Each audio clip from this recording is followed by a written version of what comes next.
how we doing tonight? Hope everyone is well. I want to talk tonight about the Alesis Samplepad Pro.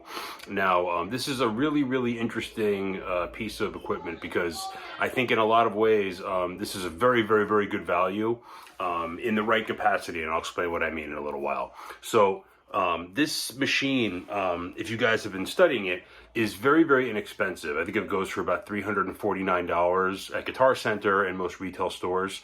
And its counterpart, or its lead pad, the Alesis Strike Multipad, is now priced $200 more at $599.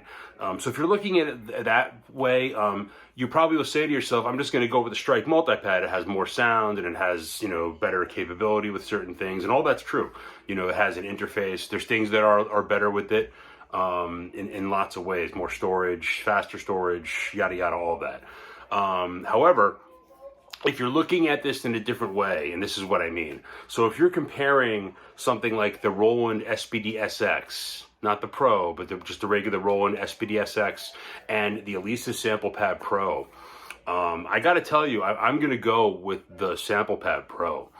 And that's a big difference in price, because I think the SPD SX is like $850, versus $350 for the Alesis. You're getting a big bang for your buck. One of the big things for me is the trigger inputs for the Alesis Samplepad Pro are just far superior to the SPD SX.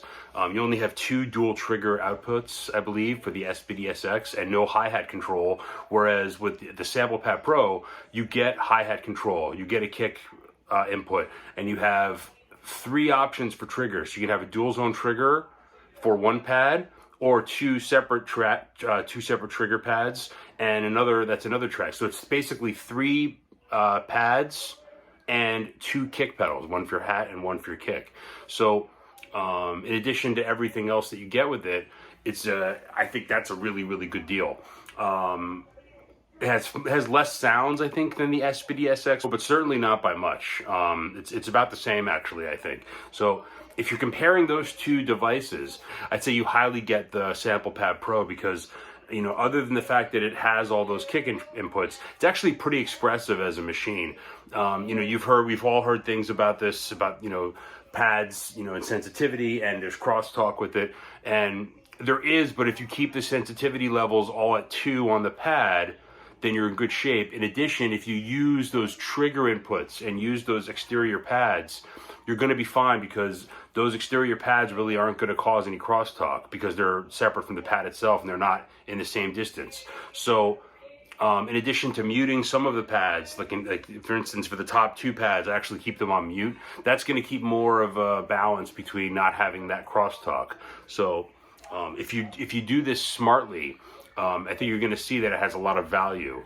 And so I really recommend it a lot. And if I'm comparing the Alesis Samplepad Pro again to the Roland SPD SX, for my money, I'm going to go with the Alesis, because it's better value and you get much more for your money, and it plays really expressively, in my opinion, even more than the Roland, to be honest with you.